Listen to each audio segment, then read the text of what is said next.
All right, preview time. We've got 12 games on Saturday. We had 5 games tonight for Friday, and then on Sunday, I think it's 6 games. It's 6 or 7 games on Sunday, and the games will be on all day on Sunday, which is fine. I mean, for people who want to watch it, that's fine. But for somebody like myself that wants to do reviews and stuff, to have them spread out throughout the day, it's kind of a mixed blessing.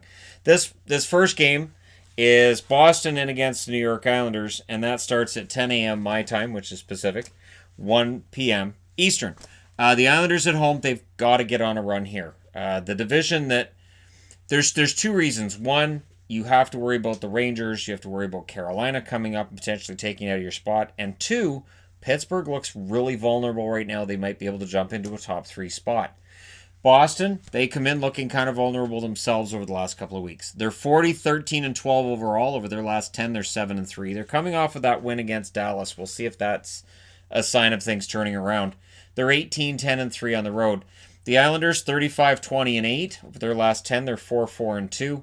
At home, they're 27 and 5. So they've asserted themselves pretty well at home, whether it's at Nassau or Barclays, and they will be looking to keep that up tomorrow against the Bruins. But Boston did win on the road, and the Islanders won on the road as well in this series, so nobody's won at home. The Islanders won in Boston on December 18th in a shootout, 3-2.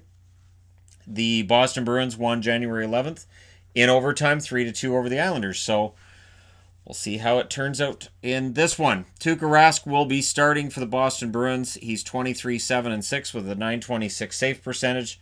Halak, 17, 6, and 6 with a .917 save percentage.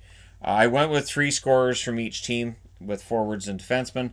The forwards, Ritchie, 9 goals, 12 assists, 21 points. We'll see if he does, in fact, continue his hot streak since going to Boston.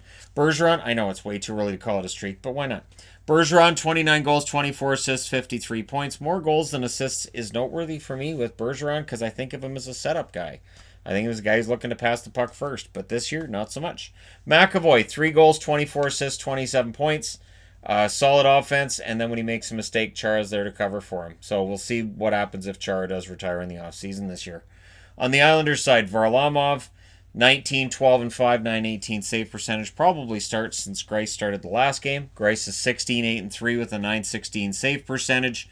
Pulock, solid defenseman. Pulock, 7 goals, 25 assists, 32 points. Barzal, 18 goals, 38 assists, 56 points. And his points totals have been pretty solid. And this team gets into the playoffs, and they should. This team gets into the playoffs. I would look for Barzal to have a real breakout in these ones. Lee, 19 goals, 21 assists, 40 points. Solid enough season. I would expect either Lee or Barzal, or maybe both, to hit 20 goals tomorrow. And if they both hit the 20-goal mark tomorrow, that'd mean a loss for Boston, would be my guess. But that's why they play the games, right? Calgary in against Tampa. This one starts at 4 o'clock Eastern, 1 o'clock Pacific. Since it's 3 hours after the Boston Islander game, the Boston Islander game will get its own review video tomorrow, and I will probably be able to do a review video for these 2 games that follow on their own, and then the other 9 would get their own review video later. Calgary's 33, 25, and 7 overall. They're 6, 3, and 1 in their last 10. 19, 13, and 3 on the road. Tampa Bay, well, they're 40, 19, and 5. But they're 6 and 4 in their last 10, and they have looked anything but fantastic over the last week and a half, I want to say. At home, they're 29 and 2.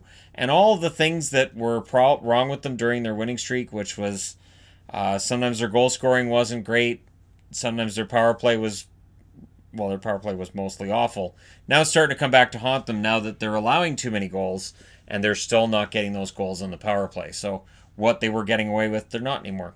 These teams, this is their first meeting. They will meet again March 21st in Calgary, 3 weeks from tomorrow.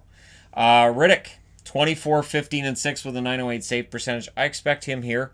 If Calgary's going to not just get in the playoffs, but potentially go on some kind of a run, they need one of their goaltenders to be really performing well, and I think Riddick's the guy. Talbot, who's 9, 10, and 1 with a .914 save percentage. I like Cam Talbot. I don't know that I would like the Flames in a first round if Talbot was that starting goaltender for them. Backlund, 15 goals, 26 assists, 41 points. He started getting some points and goals recently. Lucic, 6 goals, 11 assists, 17 points. Points and goals really aren't his game anymore. Now it's just all the physical, which Calgary seems to be happy with. Gaudreau, who seems to be starting to pick it up, 16 goals, 37 assists, 53 points. Tampa, I expect Vasilevsky here. He's at 32, 12, and 3 with a 915 save percentage. That save percentage has come down, notably, during this losing streak. McElhinney, 8, 7, and 2 with a 908 save percentage. And does this potentially hurt his chances at a Vezina? I think it should. The Vezina shouldn't just be for a guy who played well for 60 games, well, through the first 60 games of the schedule. It has to be for the whole season. So I think if Vasilevsky's numbers continue to drop, it's going to open that Vezina up. At least it should. Killorn, 23 goals, 23 assists. Very good season for him so far. Shattenkirk, 8 goals, 25 assists, 33 points. Cirelli, 15 goals, 27 assists, 42 points. With some of these teams, I had 2 forwards and a defenseman. With some of them, I went with 3 forwards. So I know there wasn't really a formula for this one. Cirelli, total beast. Ask any Tampa fan. He will likely get the guy. He'll likely be the guy they call the unsung hero, and rightly so. He's been pretty darn good. All right. Next game is New Jersey against the Kings. And this is a matchup between 2 teams not going to the playoffs. But for New Jersey, they've been playing pretty well. They're 25, 27, 11 overall. Their last 10, they're 6, 3, and 1. And yeah, they've been playing pretty darn well. On the road, they're now 13, 17, and 1. They're coming off of an overtime loss last night. So they're going in against the Kings, who honestly, the Kings are playing for pride, and they've done well enough recently too. They're 23, 35, and 6. Over their last 10, they're 4, 5, and 1. Which isn't a horrible last 10 record. It's still losing more than you win, but it's not awful. At home, they're 14, 13, and 2. February 8th, these teams met in New Jersey. The Devils won that one 3-0. And tomorrow, they will have Blackwood in net again. So after sitting out the last 2 games, Blackwood's back. 21, 12, and 7 with a 916 save percentage. He's won 6 games in a row, I believe it is. He'll be looking for 7.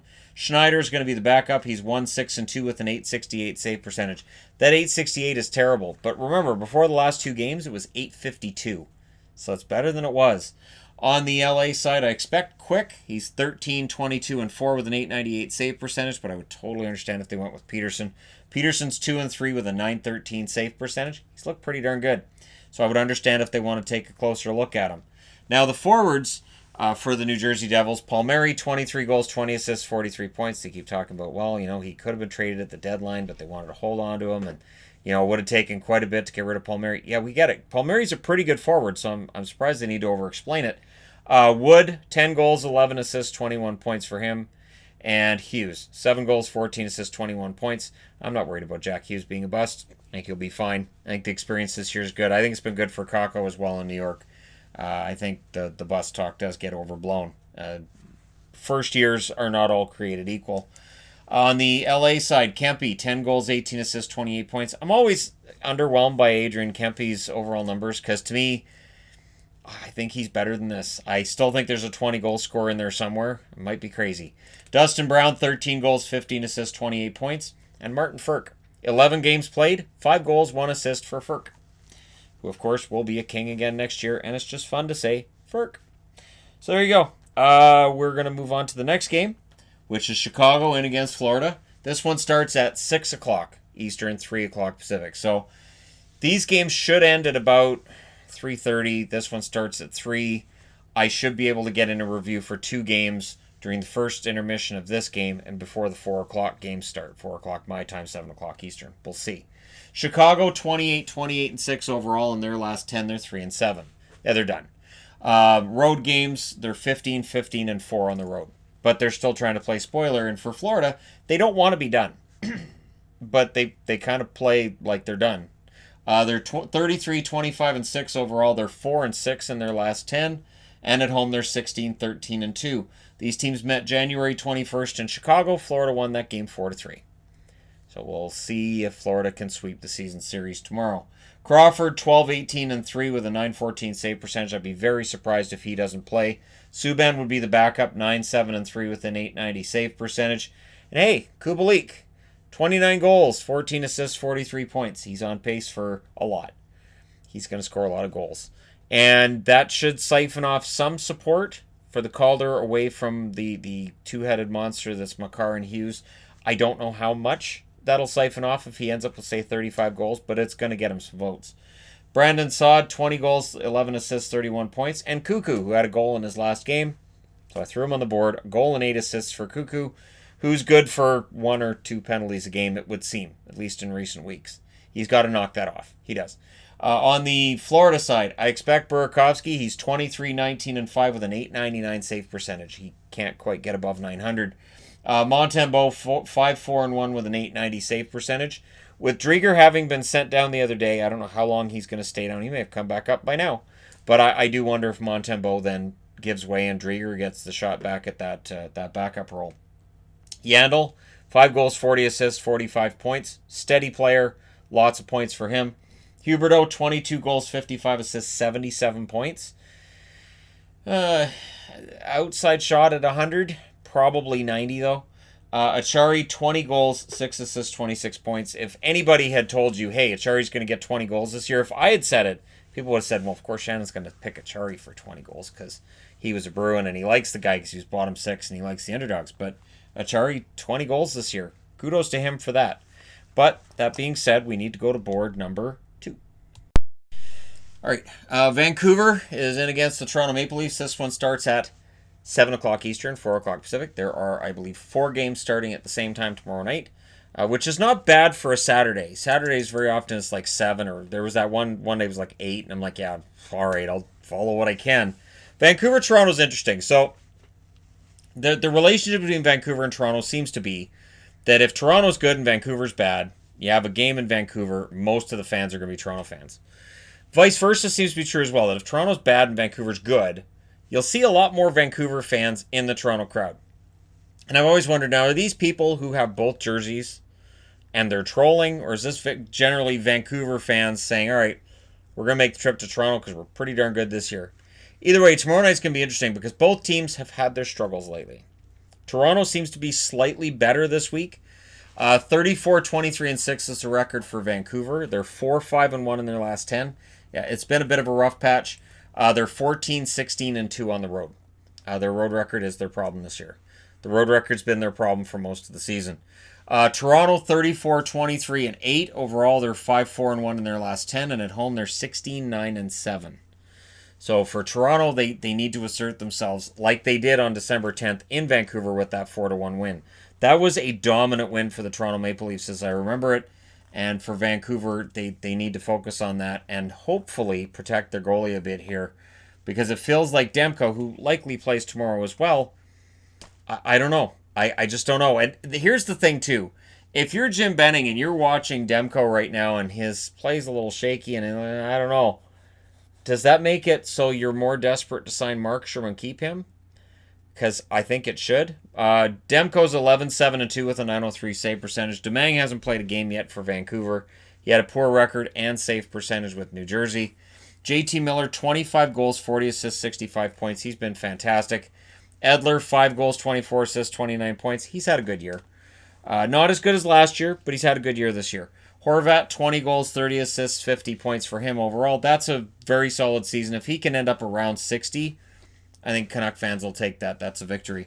On the Toronto side, I would expect Anderson. I could see them going with Campbell, though. Anderson's 27, 13, and 6 with a .906 save percentage. Campbell's 11, 10, and 3 with a .904 save percentage. But Freddie Anderson's asserted himself over the last couple of games, so I would kind of expect him to be in here. Hyman, 20 goals, 16 assists, 36 points. Of course, he hasn't played that many games, so his points per game's pretty high, and the 20 goals, he's no slouch. Jason Spezza, 9 goals, 16 assists, 25 points. Solid character veteran player for them. And Nylander, 29 goals, 28 assists, 57 points. Nylander has had a bounce-back season. The interesting thing is, anytime that Toronto loses a game, the guys who seem to get the blame the most, and whether it's media or fans, wherever you're going to see it, Anderson will take it, and Nylander will be the ones that end up getting the brunt of it. And there's always the talk about, well, Nylander doesn't have that physical pushback. There are other players in Toronto that don't have that physical pushback. It's been a problem. They're in luck. Vancouver, we've seen a lack of physical pushback from them as well at times this year, so this could be an interesting one. All right, next up, Carolina in against the Montreal Canadiens. So Carolina have to pick themselves up after that loss they suffered tonight and go in and try to snap out of this slide they've been in. And at some point, we're going to have a discussion about their goaltending again, but not yet. So they're going into Montreal, a team where they're discussing goaltending because Lindgren doesn't play. Does he play tomorrow? Probably not. It's probably going to be Price for the season. 35-24-4 is the record now for Carolina. They're 5-4-1 in their last 10. They're 16-12-2 on the road. Now Montreal, they're 29-28-9 over their last 10. They're 3-5-2, and they've shot themselves in the foot a couple of times where they get leads and they just can't hold them. And whether you can put that on sometimes some would put that on the defense, on the goaltending, needing a save at the right time.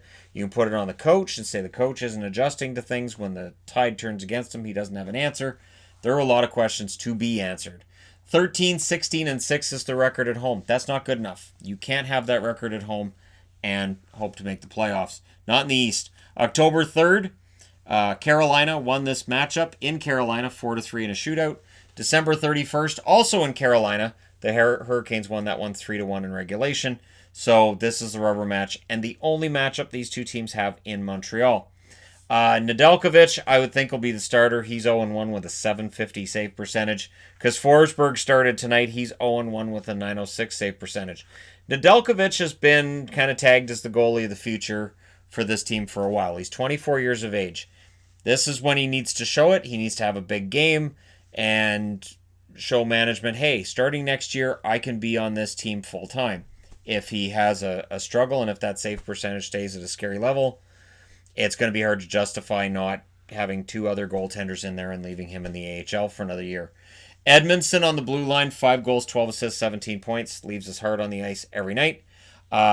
Natchez, 16 goals, 18 assists, 34 points for him. Underrated rookie on some levels, I guess. I say underrated because I talk about him a lot, so I don't think I underrate him, but I can see that he's underrated elsewhere. Niederreiter, 10 goals, 17 assists, 27 points. If he's going to get things going, this is a good time. This would be a really good time. On the Montreal side, I expect Price. He's 26-23-6 with a .910 save percentage. Lindgren, 1-3 with an .880 save percentage and just doesn't play. Domi, 16 goals, 27 assists, 43 points. He's been hot lately. Puck started going in the net for him. Armia, love Yoel Armia. A lot of effort with this guy every night. 15 goals, 13 assists, 28 points. And Jordan Wheel, who is also a player known for work ethic. 7 goals, 6 assists, 13 points. And again, we'll see how things work out for Montreal tomorrow or how things work out for Carolina on the second half of back-to-backs. Detroit, in against Ottawa. The Red Wings, 15-47-4. It's been a rough year, right? 2-8 in their last 10. 5-26-2 on the road. And honestly, I give kudos to any Detroit fan that is watching their team nightly. The trick is when a team is this bad to find the silver lining. Find the parts that you want to watch. And don't focus on the score. Don't look at the sun. Don't focus on the score of a Red Wings game. Ottawa, 22-31-12 overall. They're 4-5-1 in their last 10. They showed Vancouver. They're not going away. They're 16-13-6 at home. So at home, they're pretty good. Now, this season matchup, yeah, Ottawa doesn't have the problems with Detroit that Montreal and Boston did. They should call Ottawa about this. Ottawa beat them at home on October 23rd, 5-2. They then went to Detroit on November 19th and beat them 5-1. They did lose to them January 10th, but that was in a shootout 3-2. So Ottawa hasn't lost to them in regulation in 3 games. Not a problem. Bernier, 13-20-2 for the Red Wings, 906 save percentage. I expect him here. Howard, 23-2 with an 882 save percentage. Oof. Fabry, 13 goals, 16 assists, 29 points. Solid year for him since going to Detroit, although he's not scoring at the level he was when he first got there. Mantha, 14 goals, 18 assists, 32 points. Keep in mind, I think that's in 38 games, so his points per game is pretty good. And Larkin, 17 goals, 29 assists, 46 points. And I keep hearing about how he's going to get better next year, and as Detroit gets better, Larkin's numbers will get better. We'll see. It sometimes happens, and sometimes it doesn't with players. Anderson, 9-15-2 with a 901 save percentage. I don't know, I put in Hogberg. He's 4-7-8 with a 909 save percentage. Hogberg has to win 2 games, so he has a record of 6-7-8. I need to see this. I need that kind of record. It's bad enough New Jersey took their record at home and went from 10-10-10 to now it's 12-10-10. And it's just sad. I like the 12-11-10, 8-9-10. Like, I think that's fun. On the scoring front, Connor Brown, 14 goals, 26 assists, 40 points. Very good year for him. Anisimov, 13 goals, 5 assists, 18 points. And Shabbat, 6 goals, 29 assists, 35 points. And he plays the entire game. He does. If he's not on the ice, either he got hit with a puck or they forgot to put him on the ice. I don't think there's any in between there. I think if Shabbat's come off the ice, it's a mistake or it's an injury. Because he is on the ice a lot. And he seems to thrive with that. So, good on him for not complaining. Colorado, they're in against the Nashville Predators. Colorado coming off of a big victory over Carolina, and they're still capable of catching St. Louis. So Colorado now 38-18-7, and we could focus on their struggles against the Kings in recent weeks. Sure, going to the outdoor game and then the game after that and whatnot, but you know what? Their overall record, they're 7-2-1 in their last 10, and they're 21-9-2 on the road. Excellent on the road. Nashville, they're 32-23-8. They're 6-3-1 in their last 10. They're 16-12-4 at home. And there are a lot of teams in the West sitting just outside the playoffs who are cheering for Colorado tomorrow night, which is going to feel weird for Minnesota fans. It's going to feel weird, and I get it. Now, November 7th, these teams met in Colorado. That was a famous game because Colorado won it 9-4. That was a humiliating game, and it was kind of a turning point for Nashville.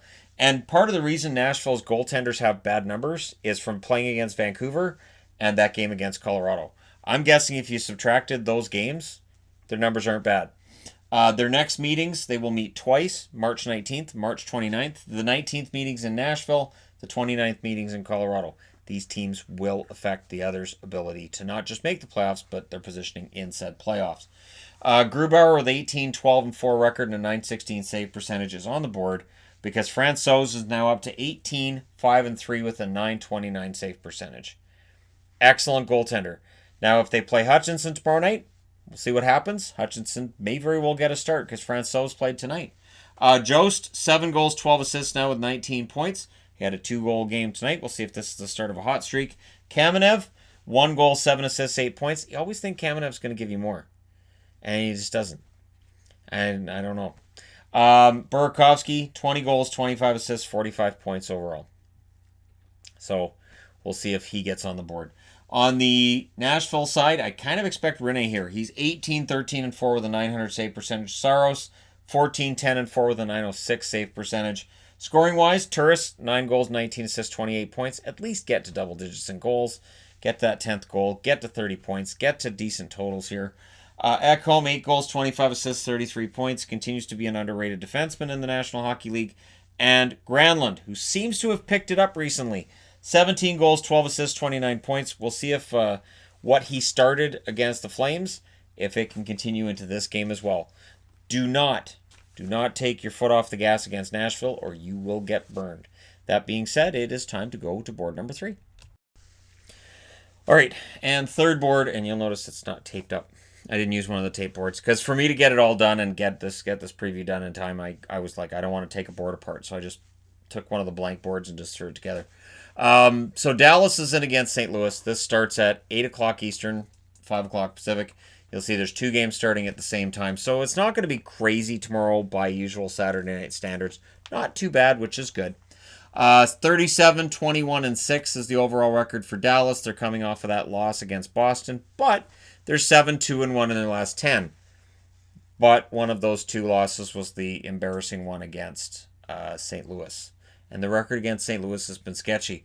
They're 18-11-4 on the road, so good road record.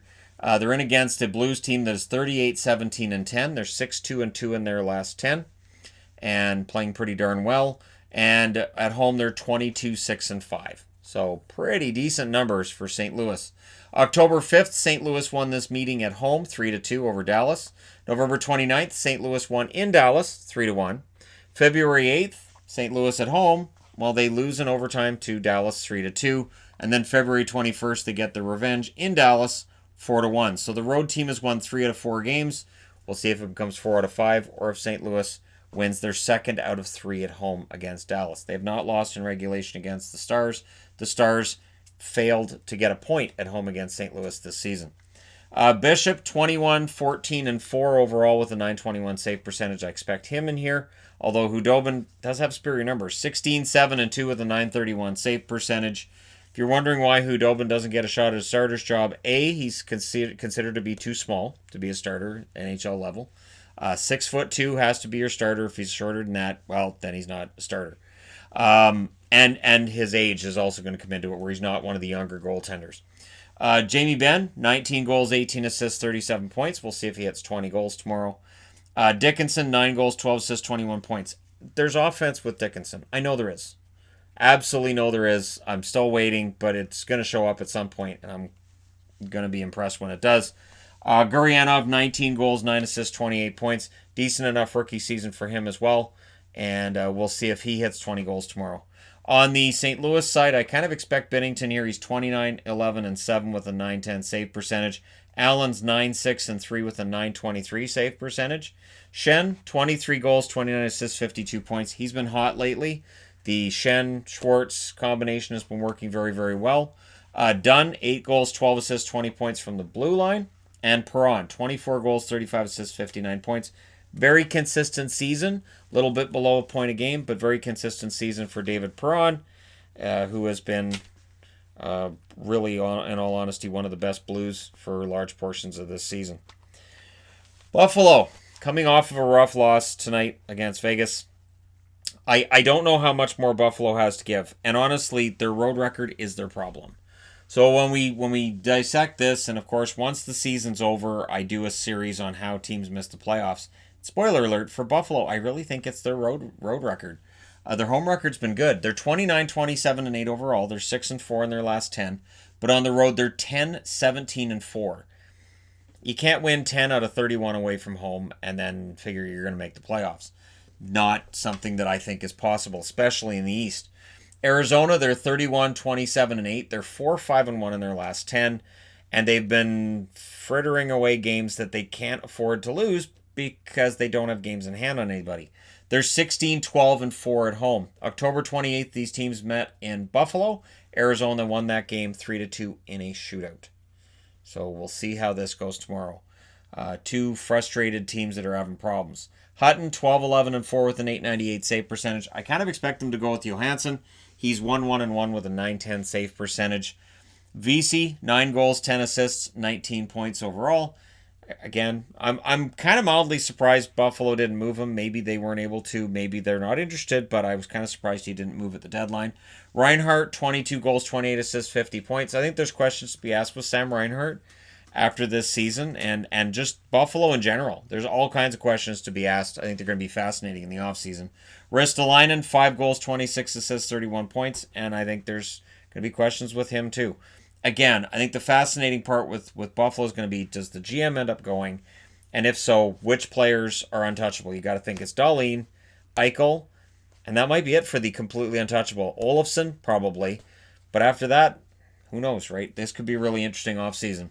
The Arizona Coyotes, 14, 14, and 3 record for Ronta with a .921 save percentage. I would expect Kemper in here. He's 15, 9, and 2 with a .929 save percentage. Keller, 15 goals, 25 assists, 40 points. Soderberg, 15 goals, 16 assists, 31 points for him. Connor Garland, 22 goals, 17 assists, 39 points. Great season for Garland overall, but they have been lacking that really steady point-a-game plus player. Even Hall, as a member of the Coyotes, I think he's got 25 points in 31 games. It's been good, not great. It's been good. And so I think with Arizona, there's some questions to be asked. And it's going to be, this is a game between two teams with questions asked. The difference is Arizona's still very much in a playoff race, or should be, but they have to win this game tomorrow. They absolutely have to. That's the reason I'm wearing an Arizona jersey. Winnipeg in against the Oilers. That starts at 10 o'clock Eastern, 7 o'clock Pacific. This should be a fun game. Between two teams that, again, they're fighting over a very similar playoff spot. The Oilers are top 3. That's why I say similar. The Oilers are fighting to stay in the top 3 and not have to worry about a wild card. Winnipeg wants to knock them down a bit and get into a wild card spot. Winnipeg is 33, 27, and 6. Over their last 10, they're 5-4-1. They've cooled down a bit lately, but they're still, potentially going to be a playoff team. It's going to be tough. Between Nashville, Calgary, Winnipeg, Minnesota, you got to think at least two of them are going to miss the playoffs. Then you throw in Arizona. Yeah, this is going to be a fun one. On the road, Winnipeg is 16-13-3. So we'll see how things go in Edmonton. Edmonton is 33-23-8. Over their last 10, they're 5-3-2, and at home they're 15-10-5.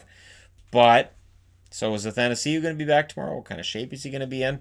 And we know Green is out, and Green was there to kind of absorb the loss of Clefbaum. So that blue line is Ethan Bear and Darnell Nurse, you guys are up, and I guess Adam Larson as well.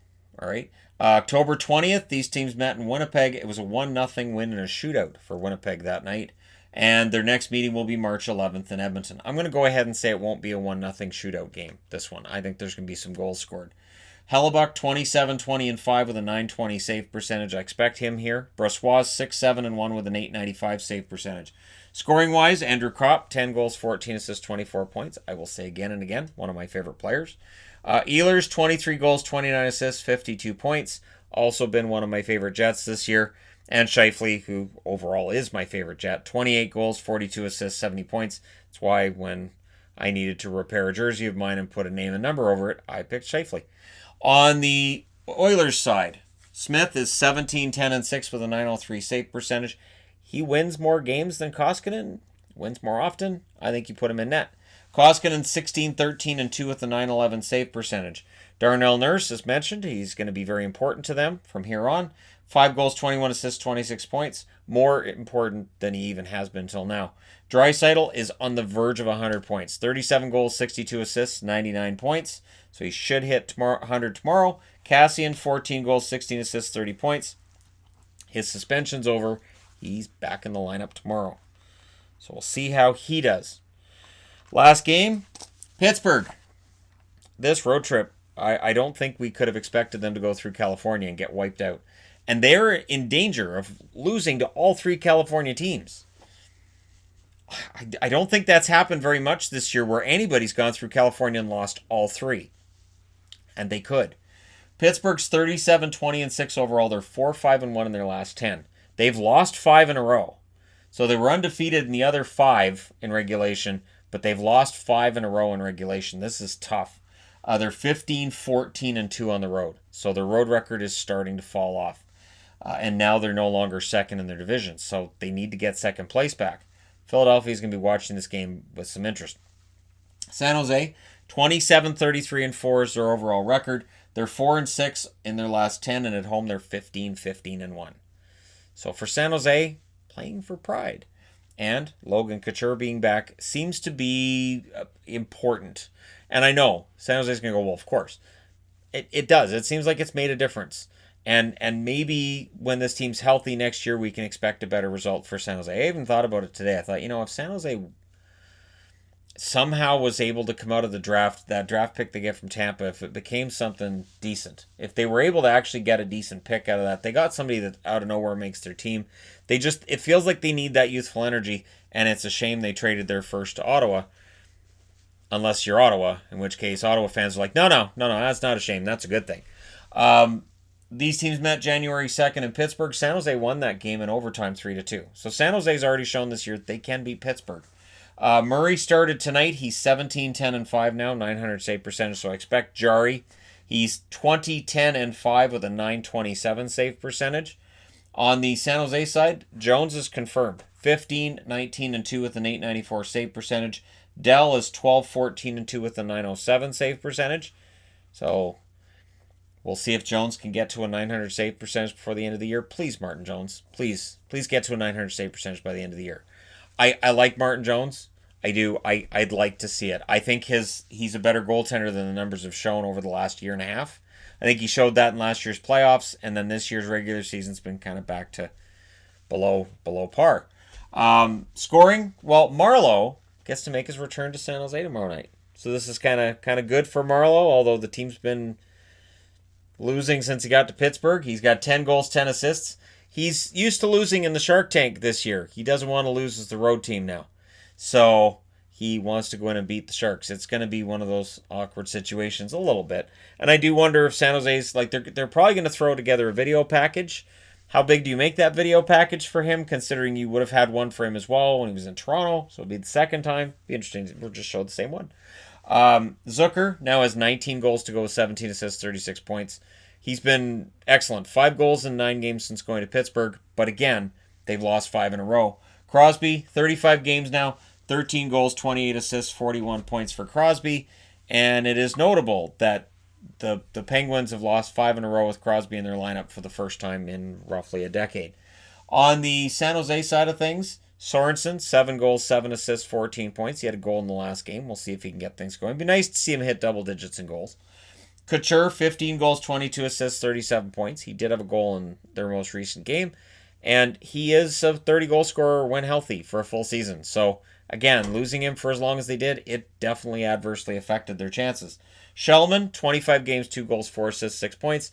I like Shellman. I think he's got a lot to his game. I don't know what the upside is with Shellman, but he's notable. When you watch San Jose game, you're like, that was a good pass by that Shellman kid. That was a good play defensively by that Shellman kid. That kid's not bad. So there you go. You guys are all caught up and ready for tomorrow's games. Let me know your winners, all that other wonderful stuff in the comment section below as always. Don't forget to hit like and subscribe if you're browsing your way through. You just happened upon this video. Thank you guys so much for all your support. We'll be talking again in the morning. I'll see if there's a news of the day to be done. And at the very least, we will be discussing matinee games early tomorrow and results that happen and how that might change things on that board right there for Saturday night, the power rankings, and the standings as well. Thank you guys so much for all your support. I will talk to you again soon.